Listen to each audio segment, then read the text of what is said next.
कुछ हो रहा तुरंत चले जाना चाहिए। नहीं जा पा रहे कान लगा के सुन ले। और हमें ये समझना चाहिए, मेन पिता बातें समझनी चाहिए। पाप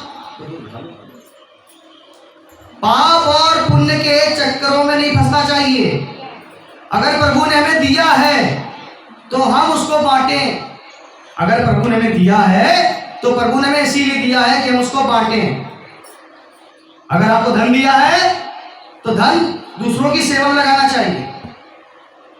अगर आप कुछ % लगाते हैं, जैसे आप मान लीजिए जितना भी कमाते हैं उसका कुछ %, 2%, 1%, 10%, जितना आपका बने। अगर आपके पास ज्ञान है तो ज्ञान बांटना चाहिए। अगर आपके पास ना धन है ना ज्ञान है मगर आपके पास ताकत है तो सेवा धर्म में वहां जाके काम हाथ बढ़ाना चाहिए। जो भी हो उसका दान हमें अवश्य करना चाहिए। और ये मत सोचे कि हम पुण्य करना है, ये प्रभु की इच्छा। किसकी इच्छा है? आप यहां इसीलिए बैठे हैं, प्रभु की इच्छा है। ये सब प्रभु की इच्छा है। तो फिर सृष्टि बनी, फिर ब्रह्मा जी ने वहां पर वापस लौट के आते, फिर ब्रह्मा जी ने फिर सृष्टि बनाई, पूरी सृष्टि करता हो गया और विष्णु जी पालन हार हो गए और प्रभु शिव जी चुप पे बैठ गए ध्यान की अवस्था में। वो गुरु हैं, तभी गुरु को ब्रह्मा कहा गया, गुरु विष्णु कहा गया, परमात्मा कहा गया गुरु। वो हर रूप में आएगा आपके पास। शिव आपके पास हर रूप में आएगा, विष्णु आपके पास हर रूप में आएंगे, उनके अनंत रूप हैं। भैया भगवान रंगवाज है। अगर हमारे पास 30 जोड़ी कपड़े हैं, मान लीजिए नए कपड़े हैं और कोई शादी पार्टी जब पड़ती है तो हम कहते हैं यार अभी देखो अच्छा कौन सा आप शादी आज है यार, कौन सा कपड़ा पहन चले, मेरे भाई कौन सा कपड़ा पहने। माता बहनें कहती हैं कि बताओ कौन सा पहना चाहिए कपड़ा अच्छा लगे। तो उनके पास अनेक वस्त्र हैं तो दिखाते हैं। जिसके पास गाड़ी है तो गाड़ी से जाता है, जिसके बाइक है तो बाइक से जाता है, तो रूप बदल के लोग जाते हैं। तो घर में दूसरे कपड़े पहने थे और बाहर वो दूसरे वस्त्र पहन के गए तो उनका रूप बदल गया। पहले नहाए वाए नहीं थे, नहा धो के आराम से अच्छे से बन के राजा को बन के गए पार्टी में, है ना। महंगी महंगी कारों से गए, जिसका कार से गया, इसके पास बाइक है बाइक से गया, इसका साइकिल से चला गया, ऐसा ही ना। तो उसी प्रकार से भगवान के अनंत रूप है। कोई प्रकाश दे रहा है तो कोई शीतलता दे रहा है, तो कोई जल दे रहा है, कोई जल दे रहा है। जल सबसे पातर का आप लोग क्या कहते हो? जल कहते हो? सबसे पातर पानी क्या कहते हैं आप लोग? पानी कहते हैं ना। पानी से पातर क्या होता है? जल से पतला क्या है? हवा। हवा से पतला क्या है? सूक्ष्म क्या है उससे? आकाश, जो सब जगह है। बादल, बादल अलग चीज है मगर हम सुनाने के लिए बता रहे हैं। बादल, बादल अलग होता है। आकाश जो नीले नीले दिखता है, आकाश। उससे सूक्ष्म क्या है? आत्मा। आत्मा से बना है सब कुछ। किससे बना है? आत्मा से बना है।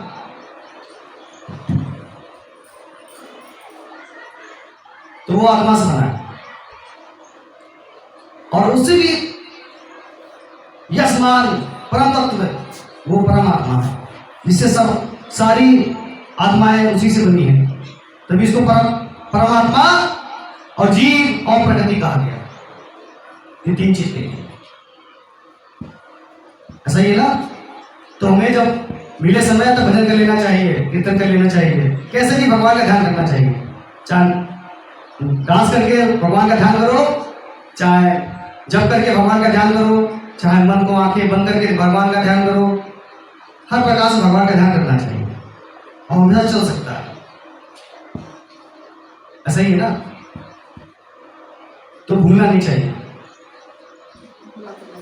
हाँ, तो परम पिता परमेश्वर जो है, प्रभु हैं, जो निराकार हैं और जो साकार हैं। ना उनको निराकार समझो। बहुत से नास्तिक उनको कहते हैं कि प्रभु जो दिख रहे हैं प्रभु नहीं, प्रभु तो निराकार। अगर केवल प्रभु को निराकार मान लेंगे तो हम लोग कैसे हैं? यहाँ पर उनकी इच्छा तो है और वही साकार सब कुछ। वो निराकार भी शक्ति है, निराकार शक्ति है। वो शक्ति दोनों जगह है। वही प्रभु निराकार है, वही साकार है। वो कह रहे मैं ही मैं था। जब सृष्टि ना थी, जहां पर सृष्टि नहीं वहां पर मैं था, मैं हूं, मैं रहूंगा। तो जो सृष्टि है, जो देख रहे हैं साकार रूप में, सूक्ष्म रूप में, स्थूल रूप में, ये साकार रूप है। तो प्रभु को हमें ना केवल साकार समझना चाहिए और ना केवल निराकार समझना चाहिए। प्रभु को हमें दोनों रूप में समझना चाहिए, जो साकार और निराकार दोनों रूप में है। जब हम शिवलिंग की जब पूजा करते हैं, जिसमें जल चढ़ाते हैं, तो ये मान लेना चाहिए कि हम निराकार प्रभु की पूजा करें, है ना। और जब उनको देख रहे हैं किसी रूप में, गंगा मैया के रूप में, जमुना मैया के रूप में, सूर्य के रूप में, चंद्र के रूप में, तो हमें उन्हें साकार समझना चाहिए। जो शंकर के रूप में दिख रहे हैं, शिव के रूप में साकार दिख रहे हैं। फोटो वो लगाते हैं ना, देखते हैं शंकर की त्रिशूल है, कभी देखा है रियल में? देखना चाहते हैं आप लोग? बिल्कुल दिखेंगे।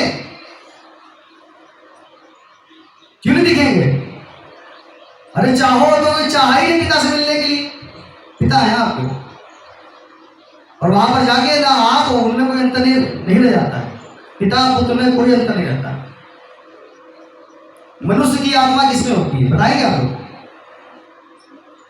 मनुष्य जो है उसकी आत्मा किसमें होती है? अगर कोई माता है तो उसकी आत्मा किसमें रखती है? बच्चों में रखती है ना, बच्चों में।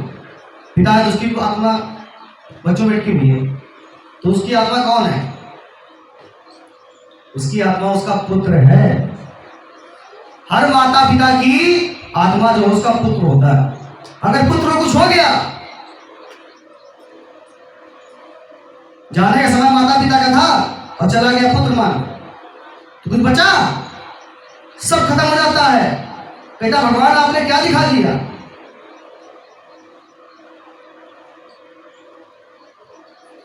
तो मनुष्य की आत्मा किसमें है? पुत्र में है। आप उसके पुत्र हैं प्रभु के, तो कैसे मर सकते हैं आप? मर सकते हैं? मृत्यु नहीं हो सकती है पुत्र की कभी। वो कभी चाहेगा नहीं कि मेरे पुत्र की मृत्यु हो। आप उनके पुत्र हैं, प्रभु के पुत्र हैं, कभी मृत्यु नहीं हो सकती आप। अब यार ये क्या बता रहे हैं? मृत्यु नहीं हो सकती है? हाँ बिल्कुल। आपने शरीर को अपना समझ लिया है, इसको समझ लिया है, इस शरीर को। आप ये कैसे हो सकते हैं शरीर? अगर आप ये होंगे फिर आप मरेंगे क्यों? मरने का समझ है शरीर छोड़ देना। शरीर छोड़ना मृत्यु नहीं होती है। और जो धर्म के लोग हैं वो कहते हैं कि नरक और स्वर्ग नहीं होता, तो वो नरक स्वर्ग के चक्कर में नहीं जाते, वो तो कहीं और जाते हैं। मगर जो हमारा हिंदू सनातन धर्म है वो नरक स्वर्ग भी उसमें होता है और उसमें परमात्मा से मिलन भी होता है। दोनों चीजें, परमात्मा की भक्ति भी होती है साक्षात। तो मृत्यु नाम की कोई चीज नहीं होती है। मृत्यु, अगर हमें ज्ञान हो गया तो मृत्यु नहीं हो सकती है। अज्ञानता की मृत्यु होती है। जो अज्ञानी है उसकी मृत्यु होगी, वो मर जाएगा। क्या हो जाएगा? अज्ञानी की मृत्यु हो जाएगी। ज्ञानी की कभी मृत्यु नहीं होती। थोड़ा सा बताते हैं कैसे। जैसे मान लीजिए अंत समय आया, और जब अंत समय आ गया तब प्रभु उसको दर्शन देती है। विष्णु जी आ गए चक्कर लेके ऐसे, चलो बच्चा लेने आए। क्या लेने आए? चलो चल लेने आए। अब उसका मन फंसा बच्चों में अपने। कहां फंसा हुआ है? यहां पर सत्संग हो रहा है, जो सुनना चाहते हैं आ सकते हैं। ये भगवान का दरबार है। तो वो चक्कर में फंसा हुआ है। वो कह रहा है प्रभु थोड़ा बोल दीजिए, बता दें कि संपत्ति कहां रखी है, लो थोड़ा साइन मार लो। प्रभु कह रहे पागल, हम लेने आए तो कह रहा शक्ति में तो भगवान तो बात कर ले। मैं बता दे बच्चों को, प्रभु से लेने आए, साक्षात उसे लेने आए, उसने कुछ कर्म किए होंगे। हम तो कहते सबके पास आते हैं। अब वो कह रहा प्रभु शक्ति दे दीजिए, एक बार बोल ले बस। चलो अच्छा बच्चा बोल लो, हो सकता कुछ हम याद करना दे। तो कहता क्या, हे बच्चों हम जहाँ लास्ट में आ गया, अब पूरी बात नहीं कर पाया, फिर वो फिर भगवान थोड़ा एक बार बोल ले लो, बोल ले लो भगवान भगवान, और तड़प रहा। अब वो भगवान को देख रहे हैं, चलो एक बार और बोल लो। फिर वो अलकाश आया, बच्चों वहाँ पर वो रखा है, फाइल रखी है, साइन करते हैं, उंगलियां लगाते हैं, वहाँ पर जमा रखो। फिर अब भगवान एक बार और बोले तो वो पूरा बोल नहीं पाए। भगवान कह रहा पागल है, हम इसको लेने आए हैं और फंसा हुआ है बदबुओं में। कहाँ फंसा हुआ है? अब तो ये मरेगा मरेगा। और वो छोड़िए, उसके बाद काम आ गया। अगर कोई आदमी है और उसका लास्ट समय है तो विष्णु जी एक तरफ है और एक तरफ सुंदर कन्या है। कौन है? सुंदर कन्या। अगर कोई स्त्री है, कोई बहन है, कोई माता है तो एक तरफ विष्णु जी है और एक तरफ सुंदर सा एक आदमी। अब वो पूछ रहा है, जो मर रहा है, कर प्रभु आपके क्या क्या मिलेगा? प्रभु के हमारे कुछ नहीं मिलेगा, बस हम मिलेंगे तुम्हें। कौन मिलेगा? हम मिलेंगे, जिसमें आप प्रभु का चिंतन कीजिए। और वहां पर वृक्ष लगे हैं जो मनो खाने की, इसको के बगल अलग अलग दर्शाया गया। अब वो आदमी जो जुमरत की सैया में लेटा हुआ है, जो मरने वाला है, कुछ क्षण बचे। अब वो औरत सुंदर नारी के रूप में एकदम है, अब पिघला ध्यान से लगी। अब वो कह रहा है आदमी, वहां क्या मिलेगा? वहां हम मिलेंगे, धन मिलेगा, संपत्ति मिलेगी और काम मिलेगा। आपको डिसाइड कर रहा है। देखो, एक तरफ प्रभु आए हैं, एक तरफ वो आया है, आइए फिर डिसाइड कर रहा है। अब विष्णु जी कह रहे बच्चा चलो। उन्होंने 3 बार पूछा चलोगे, मगर उसने उसको चुन लिया, औरत को, काम को चुन लिया उसने। आप समझिएगा, बिल्कुल सत्य घटना आई है, सत्य। और उसने उस सुंदर नारी को चुन लिया। विष्णु जी खड़े हैं, उसको वैसे दिख रहे हैं प्रतिबिंब में, और किसी को नहीं दिख रहे हैं, उसी को दिख रहे हैं। जुमरत की सैया होते हैं, उसको भगवान दर्शन जरूर देते हैं। अब उसको विष्णु जी दिख रहे हैं, विष्णु जी साक्षात दिख रहे हैं, परमात्मा दिख रहा है उसको। मगर उसने उस स्त्री को चुना। जैसे विष्णु जी गए, वो अंतर्धाम हुए, जैसे विष्णु जी वहां से गायब हुए। और वहां से वो जो औरत है, वो भी चित्र के रूप में जो दिख रही थी, वो बिल्कुल काला काला सा हो गया और वो डायन रूप में हो गई, चुड़ैल के रूप में। और वो हा करके हंस रही थी। और वो आदमी घबरा रहा है, हम नहीं जाएंगे भगवान, हे भगवान विष्णु, भगवान प्रभु परमात्मा, हे ईश्वर, मुझे ले चलिए। अब प्रभु नहीं सुनेंगे। प्रभु तो मांगेगा, भैया बोल लें तो कहां पर क्या रखा है? वो दिखी सुंदर स्त्री, चलेगा उसके पास, भूल गया पिता को अपने।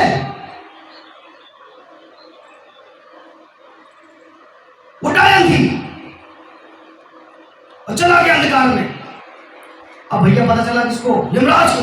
अरे ले चल, उठा के चल। वो तो मिलते भी नहीं, उसके आते हैं दूतावास, और उसको ले जाकर तेल में फेंक उछाल मार रहा है, नीचे ऊपर नीचे, उछाल मार रहा है, नीचे ऊपर नीचे।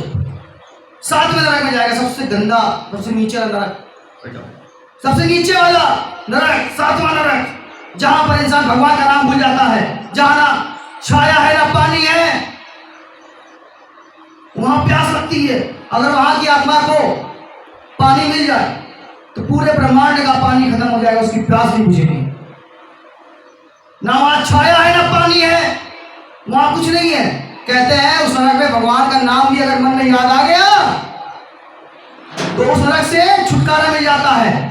मगर प्रभु लीला है भैया, तुमने चुना ही उनको, तुमने तो अंधकार को चुन लिया था। और वो हाँ, तो तुमने अंधकार को चुन लिया था। ये यार एक बात बोलो ना यार, तुमने अंधकार को चुन लिया था। किसने चुना? खुद चुना। प्रभु तो उसको मार के दिखाई रहे थे ना।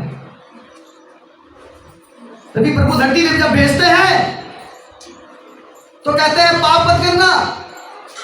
क्या कहते हैं? पाप मत करना। ऊपर सिखा पढ़ा भेजते हैं। ऊपर से कैसे भेजते हैं? सिखा पढ़ा के मंत्र देते हैं, जाप देते हैं, बताते हैं किसका ध्यान करना है, कौन से भगवान का ध्यान करना है, कैसे ध्यान करना है, वापस कैसे आओगे। जब बच्चा स्कूल जाता है ना, उसको पिता बताते हैं बेटा कोई बाहरी आदमी से कोई चीज ना खाना, किसी भी विश्वास ना करना, जो टीचर है वो करना, जो आपका गुरु है वो करना, जाना उसके पैर छूना और उसकी आज्ञा का पालन करना, और शैतानी मत करना, और किसी बाहरी से संपर्क मत रखना। अगर रखोगे तो तुम्हें उठा के ले जाएगा। बच्चा खो गया, बच्चा हो गया। अब उम्र तो सही है, बताओ किसको चुना? काम को चुना। उसको क्या मिला? उसको नरक मिला, भोग भोगेगा वहां पे। पहले तो खुलाया जाएगा, फिर सातों में डाल दिया जाएगा खुलाने के बाद। उसके बाद जब कुछ अंश बचेगा तो भगवान को दया आ जाती है, होने तो उसको निकाल लो, उसको निकाल लो। जिस प्रकार अगर कोई बच्चा खेल रहा है माटी पे और उसके कीचड़ लग गया, क्या लग गया? कीचड़। लाइट ला दो, लाइट। हाँ, उसके कीचड़ लग गया तो माता पिता उसको नहलाते हैं, साबुन लगाते हैं, शैम्पू लगाते हैं ना, उसको दूध पिलाते हैं छोटे बच्चे को, और उससे बिल्कुल घृणा नहीं करते, उसको प्यार ही करते। वो खेल रहा था उस समय के लिए, तो कीचड़ में लग गया, उसके उसमें चोट भी लग गई, गिर भी गया हो, तो माता पिता के पास जैसे आता है, सारे उसके दुख दर्द प्यास सब उसकी मिट जाती है। कुछ रह जाती है? वही चीज कोई बाकी, इसको सब कुछ मिल जाता है छोटे बच्चे को। वैसे ही जब भगवान पास जाते हैं सब कुछ मिल जाता है, कुछ भी आवश्यकता नहीं होती है, कुछ भी पाने की कोई इच्छा नहीं रह जाती हमारे पास, सब कुछ मिल जाता है बिन मांगे। कुछ मांगना पड़ता है? ना कपड़ा मांगना पड़ता है, ना दूध मांगना पड़ता है, ना पानी मांगना पड़ता है, ना पेट में दर्द होता है, ना हाथ में दर्द होता है, ना ठंडी लगती है, ना गर्मी लगती है। कुछ लगता है? तो बस आप समझ लीजिए, आप भी ऐसे उनको खेलते खेलते भूल गए थे घर कहाँ है, दोस्तों में मगन हो गए। ये मोह माया है। इसका मतलब ये मत समझ लीजिएगा कि वहां गए थे बाबा जी बता रहे थे कि मोह माया तो बच्चों को छोड़ दो, ऐसा नहीं है। ये कर्म है, आपको, आपका कर्म है, ये प्रभु लीला है, ये कर्म है, आपको भी निभाना पड़ेगा, साथ में उनको भी पाना पड़ेगा। और बताइए कैसे मुक्ति मिलेगी? बहुत सरल है, कतई कठिन नहीं है। कठिन लगती है, कठिन लगती है, कठिन है नहीं। और जो भगवान के दर में आ जाता है, भगवान के चरणों में ध्यान करता है, और जो उनके चरणों में नतमस्तक हो जाता है, अपने आप को उनको सौंप देता है और कहता है, हे परमेश्वर, हे शिव, हे ब्रह्मा, हे विष्णु, हे महेश, जैसे आप चाहो हमें वैसे आप रास्ता मार्ग दिखाओ, आप ही जाने क्या है पाप क्या है पुण्य, हमका कुछ नहीं पता। सीधे देहाती भाषा, सीधे देहाती भाषा। माता पिता करने के लिए नहीं ना पड़ता है, जैसे अंकल जी, मामा जी नमस्ते, बुआ जी नमस्ते। कहीं पापा को पापा जी बोलते हैं, सीधे पापा कहते हैं। क्या कहते हैं? जाते सी गोदी में बैठ जाते हैं। कहाँ बैठ जाते हैं? गोदी में। किधर? गोदी में। कहाँ बैठ जाते हैं? अगर कोई प्रधानमंत्री है और उसका अगर पुत्र नहीं है तो उसकी गोदी में बैठ सकता है? नहीं बैठ सकता। चाहे वो प्रधानमंत्री हो, चाहे भगवान हो, अगर उनका पुत्र है, वो कैसा भी हो, कितना भी गंदा कहे ना हो, कैसा भी हो, वो जाके सीधे गोदी में बैठ जाएगा, पीछे चढ़ जाएगा। वो चढ़ सकता शिव जी के? नहीं चढ़ सकता। अगर उसके पुत्र हैं, आपको याद आ गया उसके पुत्र हैं, तो आप उसकी गोदी में बैठ सकते हैं, आपको खिलाएंगे, प्यार करेंगे, कुछ करेंगे वो। वैसे ही जैसे आपके माता पिता ने आपको प्यार किया, वैसे ही जैसे आप अपने बच्चों को प्यार करते हैं, वैसे ही जैसे गुरु अपने शिष्य को प्यार करता है, और वैसे ही ज्ञान देंगे, वैसे ही ज्ञान देंगे। तो नरक का ये क्यों होता है? क्यों डाला जाता है साथ में नरक में? वो भी क्रिया है नहलाने वाली, वो मुझे हुआ है। क्यों? एक साइंस है, जैसे नहीं मतलब भगवान को पाने के लिए विज्ञान भी चाहिए होता है, ज्ञान विज्ञान। बताइए आगे कैसा होता है। हमारे 5 शरीर होते हैं। कितने शरीर होते हैं? 5। हम एक शरीर को जानते हैं जो सामने दिख रहा है, इसके अंदर 4 शरीर और हैं। बताएंगे आगे की सब बातें। तो व्रत तो कभी नहीं होती है,